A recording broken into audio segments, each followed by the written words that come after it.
right, we just finished our first week of homeschool and I'm tired, but I so badly wanted to share some information with you guys, some reflections on how the week went, some things that I learned.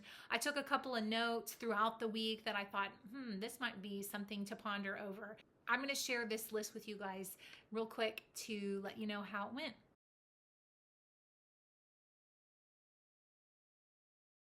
I'm Jamie.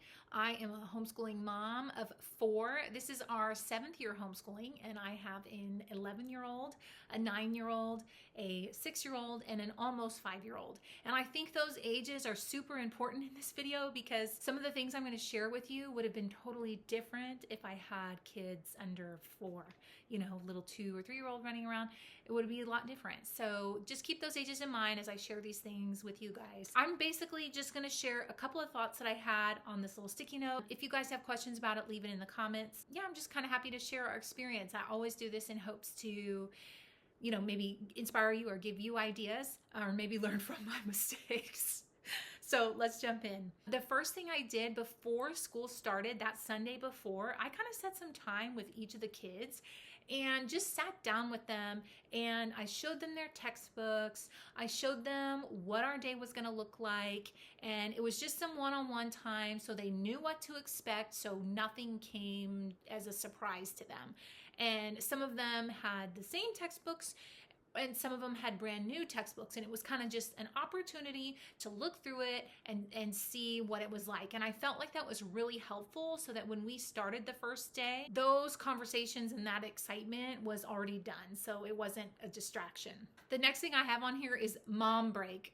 That's because I scheduled to rotate my kids throughout the morning. So I'd work with one and then they'd go and work independently, and then I'd work with another and so on. I have 3 that I'm schooling this year. By the second day, by the time I got to the 3rd kid, I was just like, oh my gosh, like this is exhausting.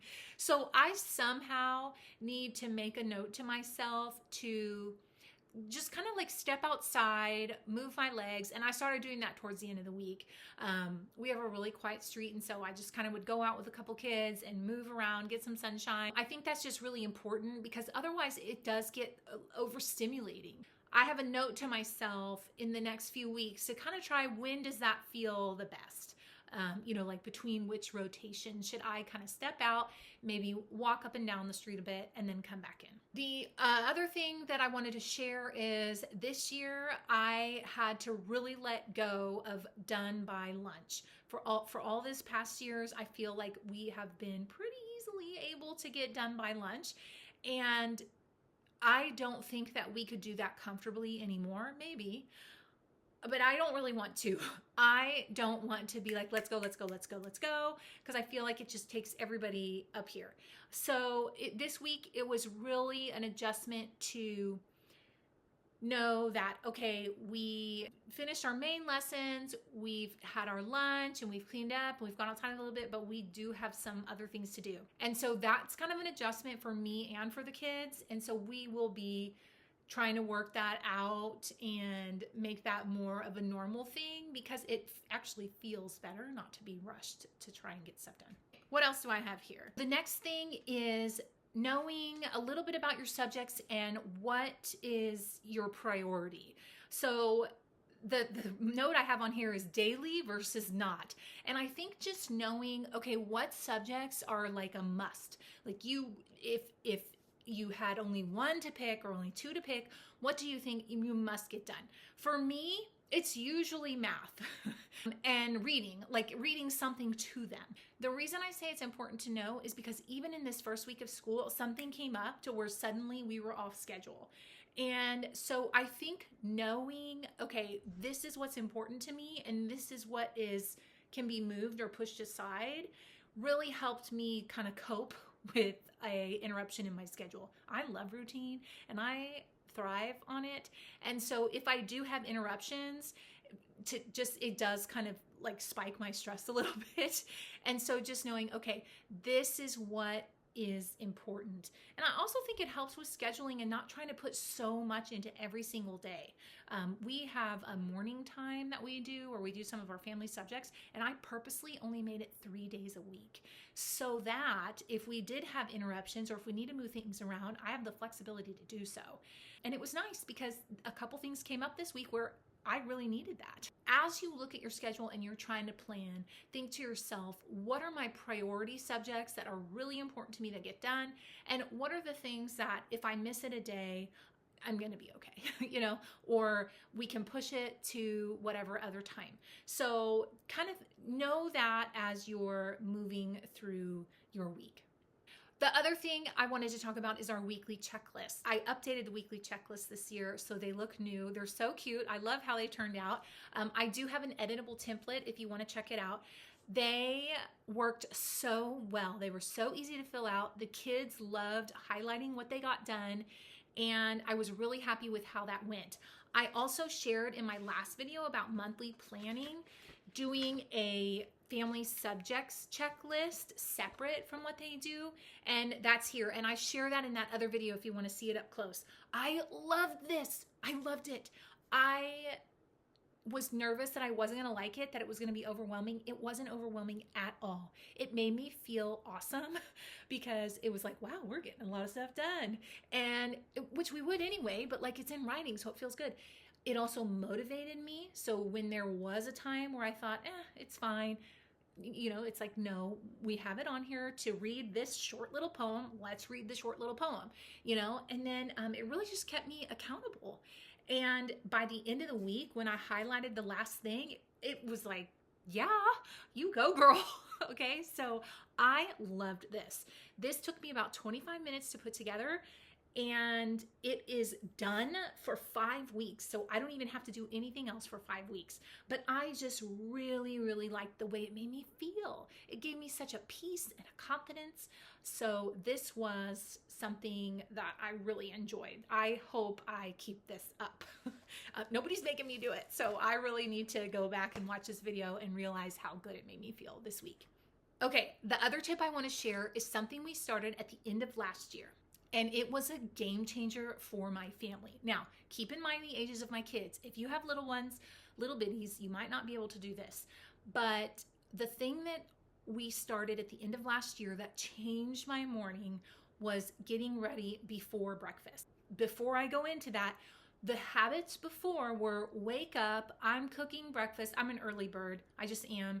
I'm cooking breakfast, you come out in your pajamas, I feed you, and then we get started with our day, get dressed, get ready. Here's the problem with that.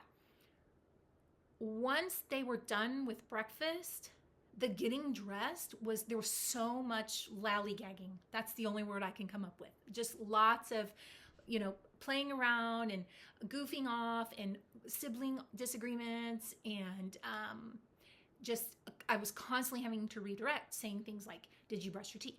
Did you make your bed? Can you please get dressed? That sort of thing. That was driving me crazy. One day I swapped it and I said, and you know what made me do it? I was starting to get myself ready before breakfast. And I thought to myself, this feels so good. Like to be done, getting ready. I don't have anything else to do. I'm cooking breakfast and I'm already ready to go. I don't have to take any time. So I said that I wanted them to try that. And it was a game changer. You guys, they want to eat. And so when they wake up and they come out, that's when I say, oh, good morning. And I'll start the stove or whatever I'm cooking. And then I say, okay, why don't you go ahead and get dressed and get started. And once you are, then you can eat. And they get dressed so much faster. It's nuts because they are so focused on wanting to eat. I don't know if you can do this with your kids. I remember when I had littles, you can't do that. You can't stall their breakfast. Like you got to feed a fussy toddler, right? But it's just been so helpful. I'm never redirecting anymore. Sometimes they wake up and come out of their room fully dressed, ready to go, because they're like, I want to eat breakfast. So maybe the trick is train them that they get to eat right when they wake up and then switch it. Anyway, it's been really helpful. And so we started practicing that like a week or two before school started so that they could get back into that rhythm, because over summer it was kind of just like stay in your pajamas as long as you want kind of thing. So, and they get to take the time that they need. I'm not rushing them. So if they decide like, I just cannot get dressed yet, I need to sit down and just be mellow for a minute and chill, they can do that. But their breakfast can't get eaten until they have gotten dressed, brushed their hair and teeth, and made their bed. Those little tasks get done really quick when breakfast is on the line. Okay, the other thing is we did not start all of our subjects, mostly because we're joining a co-op and we are doing history and science with co-op with a couple of other elective things, but we just did not do any history and science. And I'm going to tell you, it actually felt really good not to have a full schedule this first week, because it was tiring. It was a hard week. Just getting back in that groove and getting everybody in the routine and practicing the transitions and everything. It was a lot. By not having any history and science, which will probably be our like around lunchtime or after lunch subjects, it felt so nice to just be like, okay, we don't have to do that yet. Once I do jump into those subjects, then I'll have to kind of make some adjustments of how I want to do them. But if you are able to kind of have a slow start, I loved it. I love doing it that way. Two more things. The first is I am realizing teaching math, I'm now teaching first grade, third grade, and sixth grade, and we use BJU math.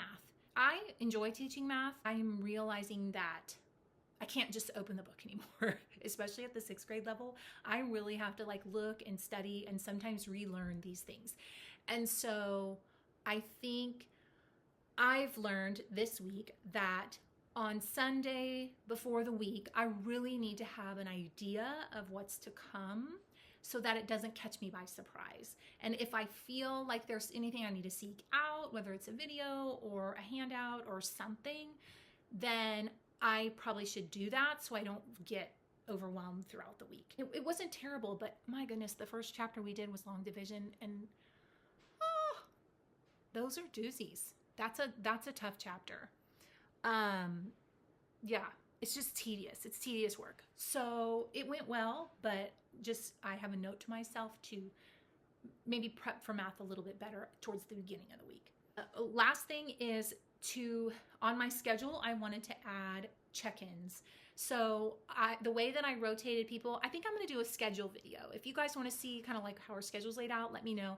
I feel like seeing someone else's schedule really helps you kind of figure out, okay, would that work for me or not? I had everybody rotating, so I would teach one and then teach the next and teach the next.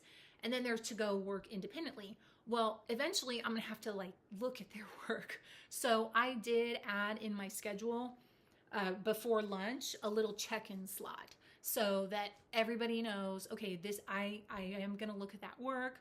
We're going to touch base and make sure if there's any questions or if you need help with something, and then go from there. So that was kind of a little adjustment I made to the schedule. Other than that, it was just kind of adding in where I thought history and science might fit best now that we've kind of felt what the week looked like. But overall, I was really happy with the schedule that was made.